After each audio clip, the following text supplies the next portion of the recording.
شیشے کا خواب۔ گلی سے نکل کر وہ چوک تک پہنچی۔ بازار کے اس چوک میں ہمیشہ سے بھی زیادہ رش تھا۔ اس کی وجہ رمضان بازار تھا جو بازار کے بالکل وسط میں لگا تھا۔ سینکڑوں کے حساب سے لوگ خریداری کر رہے تھے۔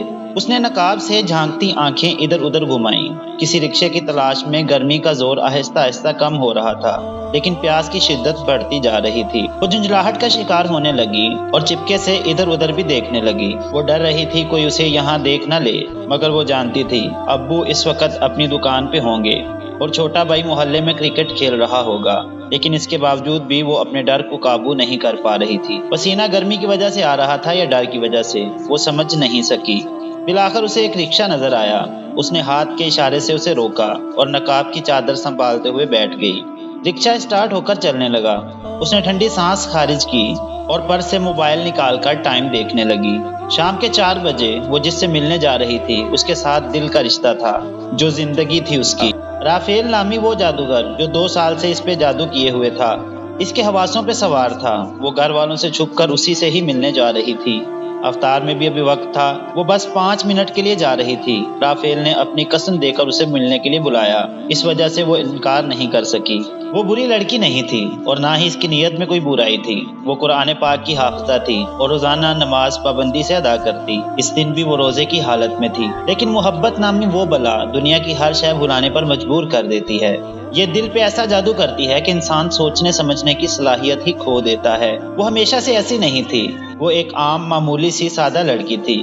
اسے میک اپ سجنے سنورنے سے غرض نہیں تھا، لیکن اس محبت نے اسے سب سکھا دیا۔ آج بھی وہ حلال میک اپ کیے ہوئے تھی۔ امی سے وہ نادیہ کے گھر جانے کا جھوٹ بول کر آئی تھی۔ اس نے روزے کے ساتھ جھوٹ کیوں بولا؟ اس کا جواب محبت ہے، صرف محبت جو دل دل میں فرق پیدا کرتی ہے۔ رافیل سے اس کی جان پہچان 2 سال قبل شروع ہوئی تھی، وہ بھی فیس بک پر۔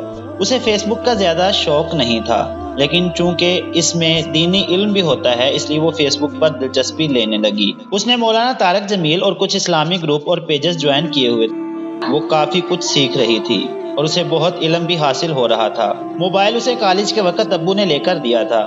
انہوں نے موبائل دیتے وقت یہ نہیں کہا غلط راستے پر مت جانا، کیونکہ وہ اپنی عروج کو جانتے تھے۔ وہ کبھی غلط راستے پر جا ہی نہیں سکتی اور انہیں اپنی بیٹی پہ بھروسہ ہمیشہ سے تھا۔ عروج ان کا غرور تھی۔ اتنی محبت وہ اپنی باقی اولاد سے نہیں کرتے تھے جتنی عروج سے کرتے۔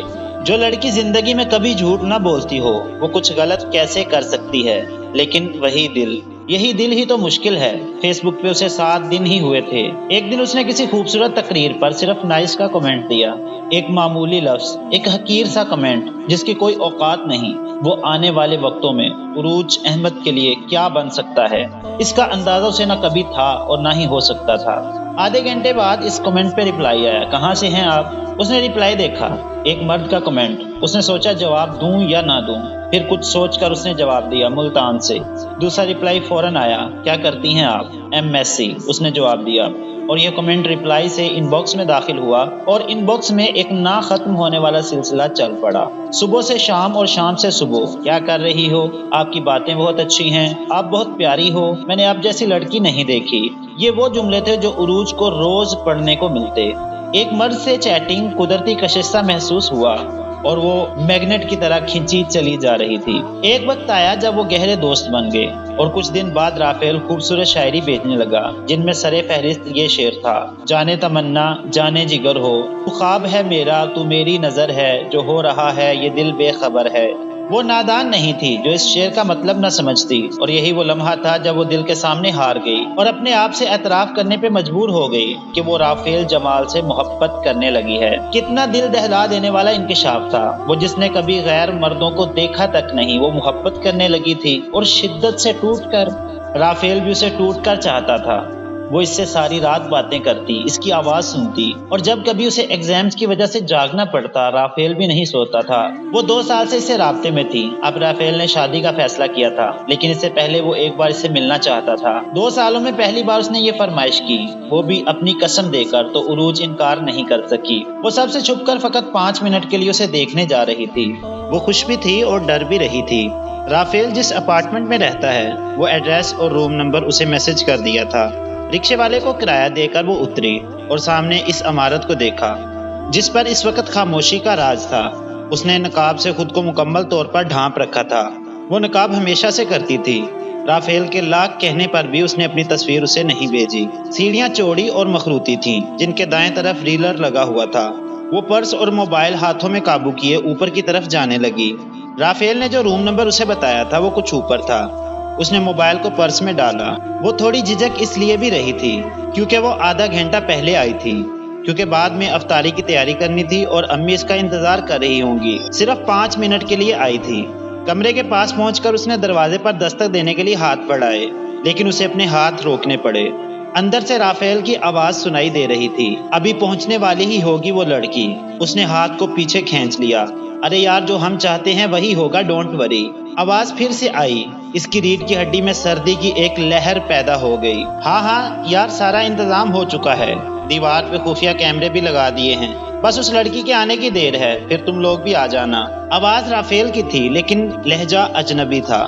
سب اجنبی ہوتا جا رہا تھا۔ آہستہ آہستہ سب کچھ تحلیل ہونے والا تھا، جیسے وہ خود تحلیل ہو رہی تھی، پانی میں ابھرنے والے ایک بلبلے کی طرح۔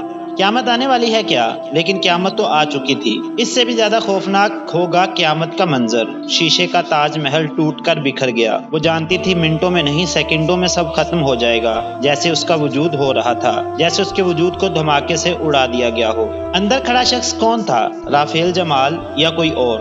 آواز اسی کی تھی لیکن لہجہ اور وہ جملے جو کانوں میں پگھلتا ہوا سیسا بن کر پڑ رہے تھے۔ وہ ذبح ہونے والے جانور کی تکلیف کا اندازہ کر سکتی تھی۔ وہ پلے صراط پہ کھڑے انسان کا درد سمجھ سکتی تھی۔ اور پاک عورتوں کے لیے پاک مرد بنائے گئے ہیں، یہ الفاظ اس کے ذہن میں گھوم رہے تھے۔ کب، کہاں، کون سی غلطی کی تھی اس نے جو اسے زندگی اس موڑ پر لے آئی؟ محبت۔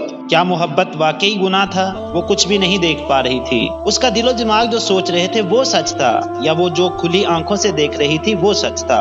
وہ باتیں سچ تھیں یا 2 سال کی محبت اور پاک عورتوں کے لیے پاک مرد بنائے گئے ہیں؟ خواب سے حقیقت، آسمان سے زمین، وہ منظر تحلیل ہوتا جا رہا تھا۔ سناٹا اترتا جا رہا تھا اور اسی سناٹے میں وہ لمحے بھر کے لیے لوٹ آئی حقیقت کی طرف۔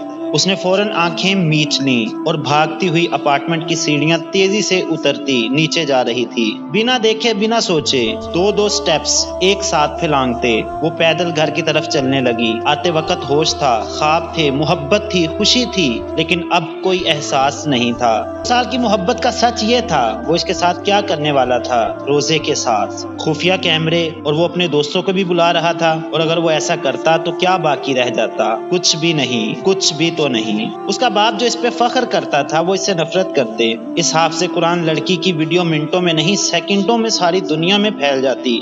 سوشل میڈیا پر اس عزت دار گھرانے کی بیٹی یوں ننگی دکھائی جاتی، تب کیا باقی رہتا؟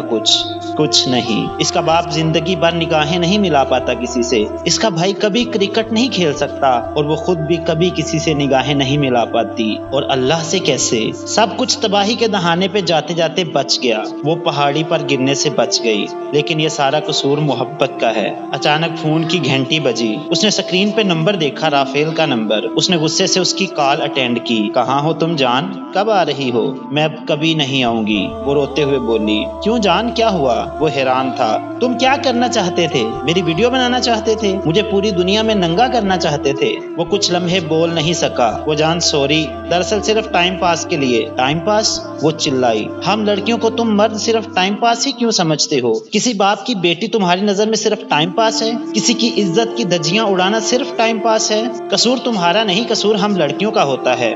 ہم لوگ ہی تمہاری میٹھی میٹھی باتوں میں آ جاتے ہیں، اور قصور ہم انسانوں کا ہی ہوتا ہے جو اللہ کی بجائے انسان کی محبت پہ بھروسہ کرتے ہیں، یہ جانتے ہوئے بھی کہ انسان دھوکہ دیتا ہے۔ دیکھو عروج، میری بات۔ اس نے رافیل کی بات کاٹ دی۔ نہیں رافیل پلیز، اور جھوٹ نہیں۔ تم نے تو ویسے بھی مجھے کسی قابل نہیں چھوڑا۔ تمہارے شر سے اللہ نے مجھے بچا لیا، ورنہ تم کیا کرتے؟ تم مجھے ذلت دینا چاہتے تھے، صرف اس لیے کہ میں نے تم سے محبت کی، تم پہ اعتبار کیا۔ عزت ذلت دینے والے تم کون ہوتے ہو؟ یہ حق اللہ تبارک و تعالیٰ کو حاصل ہے، اور تم خدا نہیں۔ واقعی تم خدا نہیں ہو۔ خدا کو ترس آتا ہے، تم تو وہ بھی نہیں کر رہے تھے۔ خدا تو روزانہ